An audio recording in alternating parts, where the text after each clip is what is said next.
because the question we're going to be answering today is this: who started the Cold War? Okay, you're all going to be UN delegates representing either the Soviet Union or the United States. But just to kind of get us our brains flowing a little bit, remember some things that we talked about last semester, we're going to play a little game. So you need to go to, if you get your laptop, or you can use a cell phone for this, you go to kahoot.it. Has anybody ever used Kahoot before? We're going to play a little quiz game. It's a little competition, it's fun. So see how you like it, we might do this a little more often. All the questions on trivia track or like on history or like on the trivia track. Over which two ideologies did the U.S. and the Soviet Union disagree?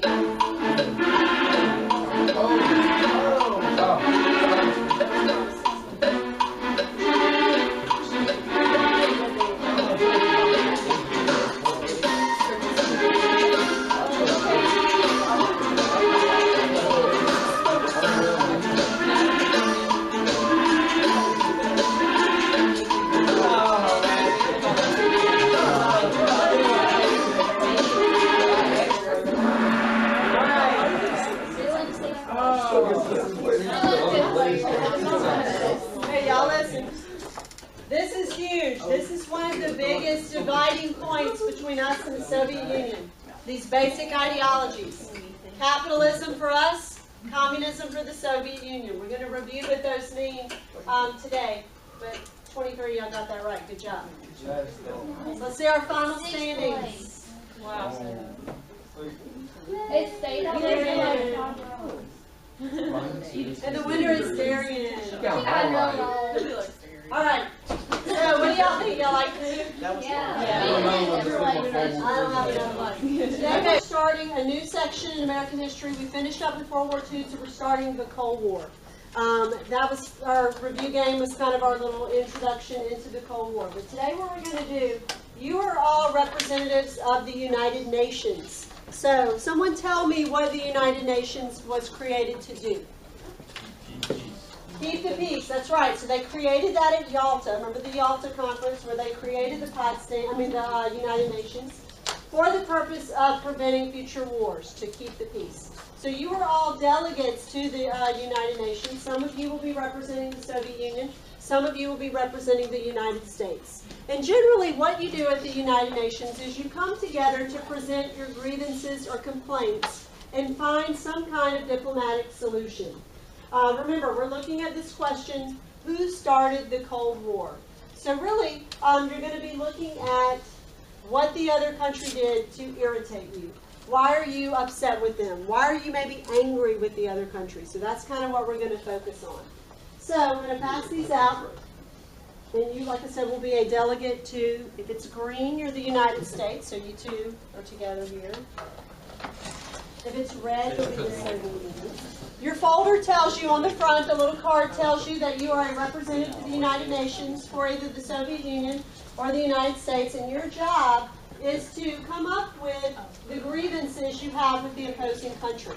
The way you're going to do this, if you open it up, you've got a little dossier sheet there that has you looking up some basic terms. You need to identify communism, capitalism, democracy, totalitarianism. Those are basic definitions. You can use your laptops, you can use the textbooks, which are underneath your desk. Also, you can use your notes from last semester. Then the second thing you're going to look at are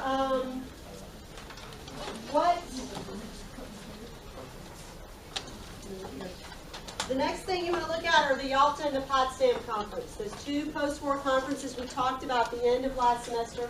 I give you page numbers on there that you can use your textbook to find that information. So you need the Yalta Conference in Potsdam. If you want to divide it up, one partner take one take the other.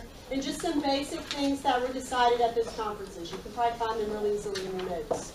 In that last section right there, I give you the page number. There's a chart in your book that identifies the aims, the post-war aims or goals of the United States and the Soviet Union with regard to Europe. And you can fill that out in those two bottom squares there. Okay?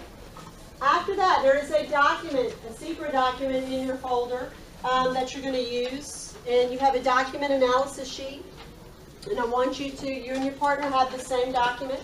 Look at it, talk about it with your partner, and analyze the document, and see how that maybe affects your relationship with the opposing country. Okay?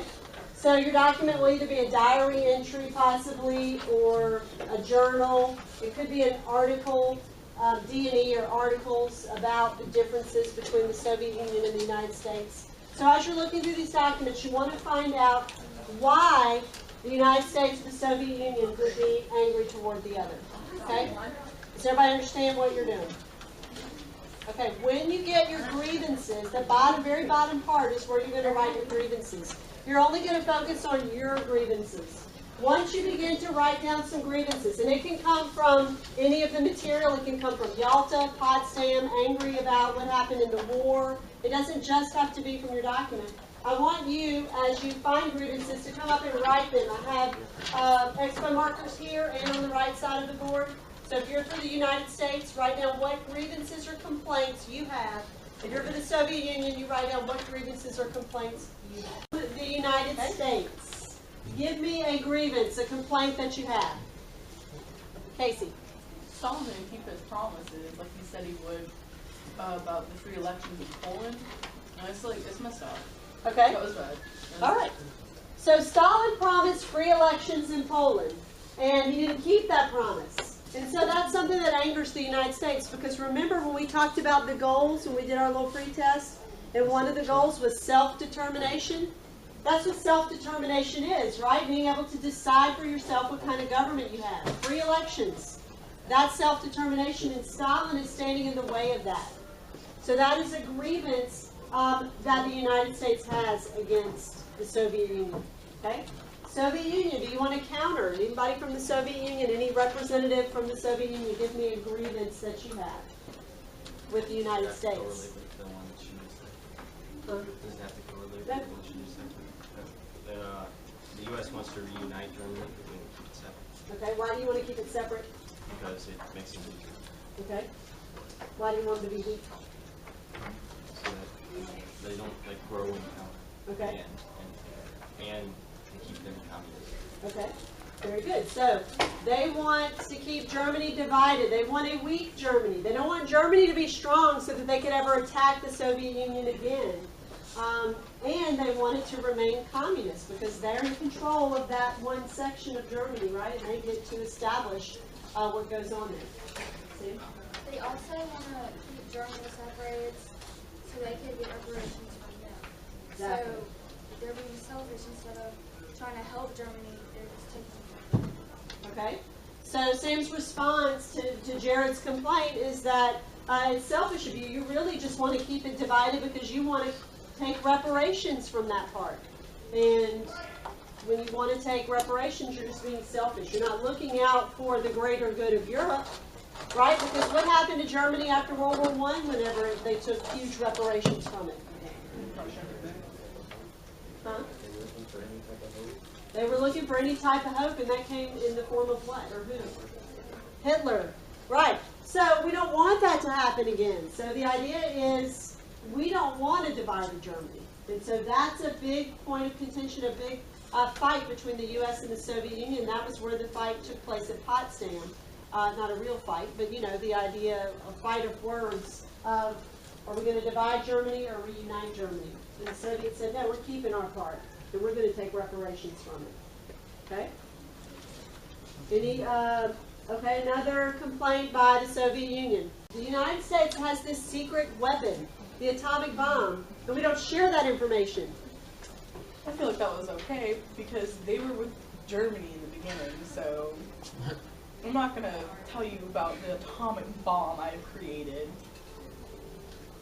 So, Right.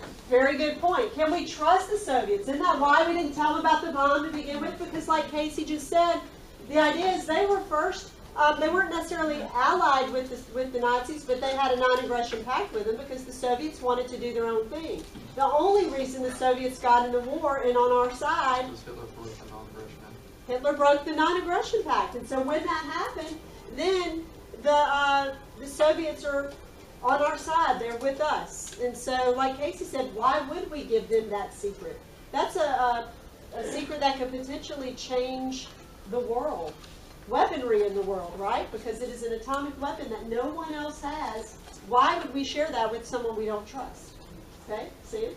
And Stalin also, once he did figure out he wants to compete with us and kind of betray us in a way, so that's also the reason why we wouldn't tell them. Because they're trying to, even though we're allies, we're always in competition and they want to do it better. Okay. So the idea that we're competing with them, if we give them that weapon, then they may one-up us, right? They could develop even a stronger weapon. So we don't want to give away our secrets because we're in this competition with them, and they're always trying to one-up us. Good point. So who started the Cold War? Russia. Why do you say Russia? I say Russia because Stalin went back on the promise to withhold their food. Okay. The fact that Stalin had originally made promises that we were trying to make a post-war Europe that everybody could live with, and Stalin backed out on those agreements and those promises that were made. Yes, that was a quote that comes from one of the documents that you looked at. I wonder if anybody would pick up on that. But the idea that Stalin goes into this saying, we're not compatible. Democracy, communism cannot coexist, and war is inevitable. One is going to take over the other. Okay? So Stalin kind of throws out those fighting words. He's kind of the first one to throw down the gauntlet, so to speak, to say, you know, war is inevitable. It's going to happen. One of us is going to be victorious. And in Stalin's mind, he says it's going to be the Soviet Union. Okay? And the United States is in a position of, are we just going to allow that to happen? Are we just going to allow communism to take over? Or not? Okay? Does anyone have the perspective that the United States started the Cold War? A little bit. Kind of live here, can't go against it. It's like what was released, like what was written, that they were saying, like before Harry Truman became president, he's a senator, he was saying basically, well, we'll let Germany fight against the Soviets, and we'll let the Soviets fight against the Germans, and hopefully they'll all just die out. Right. Those are fighting words to me. Yeah. So. Yeah. This document right here that Casey's talking about, Truman, when he was a senator, when the Soviets were attacked by the Nazis, when Hitler backed out on that non-aggression pact and invaded the Soviet Union, the response here by Senator Truman, who's going to be the president, right, when Roosevelt dies, is one of, it's all right, let's just let them kill each other off. It's okay. We don't like the Soviets, we don't like the Nazis, maybe they'll just destroy each other in the process and the world will be a better place.